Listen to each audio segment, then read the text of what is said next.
The German foreign minister arrived accompanied by representatives of German defense companies. The main topic of all meetings and negotiations is not only the supply of weapons to Kyiv, but also investments by German entrepreneurs in Ukraine's defense industry. Back in the fall of 2023, the German company Rheinmetall announced the creation of a joint venture with the Ukrainian defense industry conglomerate. By June of the following year, the first joint workshop for the repair and production of armored vehicles was opened, and a month later, construction began on a plant for the production of ammunition. The German Foreign Ministry is convinced that more joint ventures are needed. According to the head of the German Foreign Ministry, Johann Wadefuhl, this benefits not only Kyiv, but also Berlin, which can learn from the advanced experience of the Ukrainian military. We want to build new joint ventures so that Ukraine can produce more for its own defense and do so faster, because your needs are enormous. And it is important to remember that Ukrainians are not only defending themselves. Ukraine is also defending European freedom and sovereignty. We must not forget this, even though this war has been going on for a long time. In turn, the head of the Ukrainian Foreign Ministry, Andriy Sybiha, expressed hope for receiving additional air defense systems from partners. The aggressor country has intensified its attacks on Ukraine with missiles and drones. At the same time, the Russians are deliberately targeting civilian infrastructure to intimidate people and spread panic.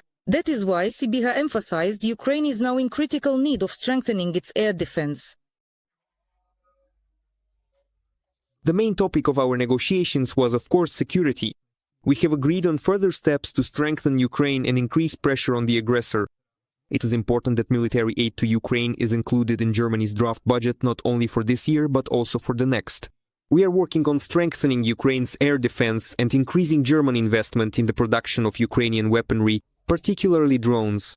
As for drones, the Ukrainian defense industry is capable of producing 8 million UAVs per year of various types and purposes. President Volodymyr Zelensky spoke about this at the Defense Industries Forum in the Netherlands. These drones have already been tested in combat conditions and have proven themselves excellently. But there is a critical shortage of funds for their production.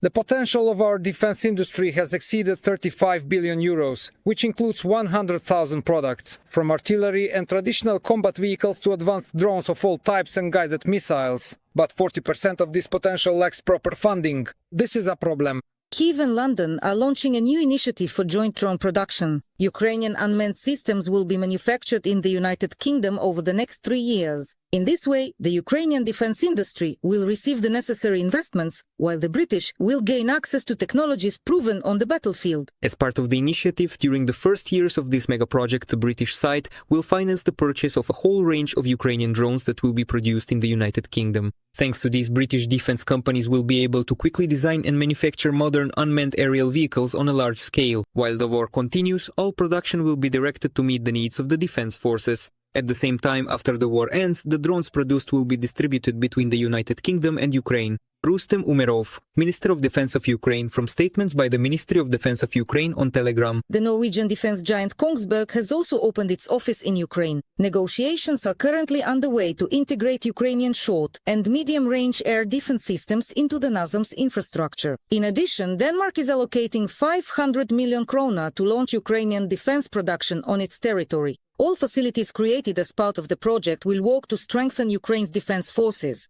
Kyiv has much to offer foreign companies in terms of cooperation in the defense sector. Among the promising areas are also the production of 155mm munitions, artillery systems, and electronic warfare equipment. Irina Yusupova for Freedom Television Channel. This is how, in the Lyman direction, Ukrainian defenders are turning Russian military equipment into scrap metal. Aerial reconnaissance units of the 60th Separate Brigade of the Ukrainian Armed Forces detected the movement of enemy combat vehicles and relayed the coordinates to the artillery and FPV drone operators. The tasks of reconnaissance drone pilots include adjusting fire and confirming the destruction of targets. The combat duty of the Fury Unmanned Aviation Complex team begins with checking the control and navigation systems. From opening the box with the aircraft to its launch, no more than 20 minutes pass. I sense a modular 5. Copy, send the signal.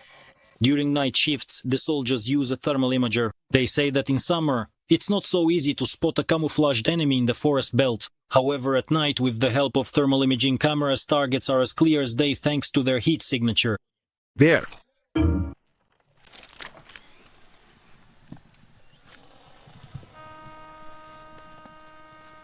Every voice matters. Join our community, support independent journalism and help us bring you the truth from Ukraine. Become a member of Ukraine today. Join us now. Right now I'm watching in the distance, just in case there's any artillery movement. We're searching. And then we'll fly over there and watch for infantry, movement of vehicles, if there is any.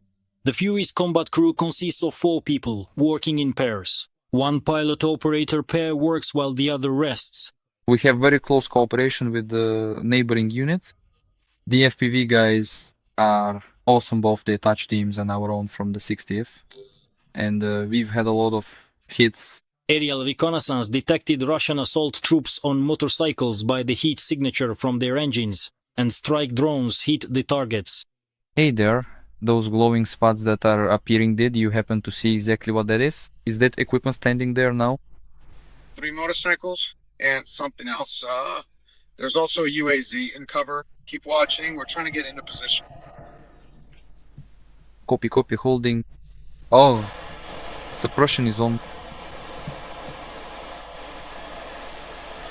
Got it. In the center. Oh, nice. As a result of this operation, the Russian occupiers at the identified location suffered significant casualties.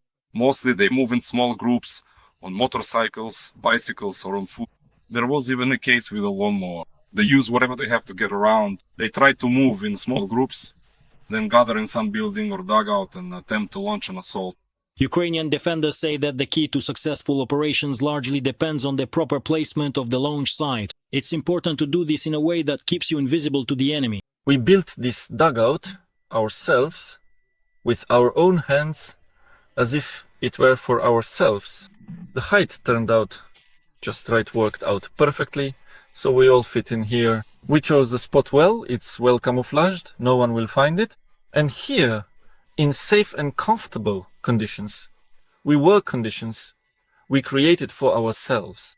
This aerial reconnaissance crew from the 60th Brigade has been operating in the Lyman direction for a year and a half now. All the guys volunteered to defend Ukraine. On the front lines they became not just comrades in arms but true friends, always ready to help each other at any moment. We are all Ukrainians, and where someone is from, whether it's Zaporizhzhia, Uzhhorod, or Dnipro, doesn't matter anymore. What matters is the kind of person you are, not where you're from. Oleksiy Baranovsky from Donetsk region for Freedom Television Channel